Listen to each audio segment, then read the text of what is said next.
Corona बंदिशों में मजीद 15 रोज की तौसीह कर रहे हैं। एहतियात काम दिखा रही है। चेयरमैन NCOC ने इंसदादे कोरोना से मुतालिक अहम ऐलानात कर दिए। कहा 30 सितंबर तक अगर कोरोना की दोनों वैक्सीन ना लगवाएं तो स्कूल से जुड़े अफराद, शादी हॉल्स, रेस्टोरेंट्स और ट्रांसपोर्ट से वाबस्ता शहरियों की नकलो हरकत मुकम्मल बंद कर देंगे। मीडिया को ब्रीफिंग में कहा कि चाहते हैं कि जल्द तमाम पाबंदियां उठा ली जाएं।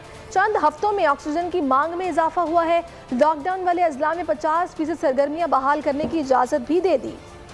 सूरत हाल बेहतर भी हुई है, लेकिन खतरा मुकम्मल तौर पर ख़त्म भी नहीं हुआ। जो तालीमी इदारों के अंदर है काम करते हैं तमाम, चाहे वो इंतज़ामिया का अमला हो या टीचर्स हों या ड्राइवर हों जो उनके ट्रांसपोर्ट का करते हैं, अगर वो मुकम्मल तौर पर वैक्सीन नहीं लगवा चुके, दोनों डोज नहीं लगवा सके, तो 30 सितंबर के बाद वो अपना काम जारी नहीं रख सकेंगे। इसके अलावा एयर ट्रैवल, चाहे वो अंदरून मुल्क हो या बैरून मुल्क हो, अगर आपने दोनों डोज वैक्सीन की नहीं लगवाई हुई, 30 सितंबर के बाद आप पाकिस्तान में किसी जहाज के अंदर सफर नहीं कर सकेंगे। आपकी शॉपिंग मॉल्स के अंदर, चाहे वहां पे आप नौकरी करते हो या आप वहां पर शॉपिंग के लिए जा रहे हो, अगर आपने मुकम्मल तौर पर वैक्सीनेशन नहीं कराई हुई, 30 सितंबर के बाद आप किसी शॉपिंग मॉल में पाकिस्तान में एंटर नहीं हो सकेंगे। इसी तरीके से होटल्स, गेस्ट हाउसेस जो है, इनके अंदर बुकिंग जो है वो बंद कर दी जाएगी। तो हमें पूरी उम्मीद है कि जब तक हम सितंबर के आखिर में आएंगे तो हम जो बंदिशें हैं उसके अंदर मजीद कमी कर सकते हैं और यही रास्ता यहाँ से बाहर निकलने का।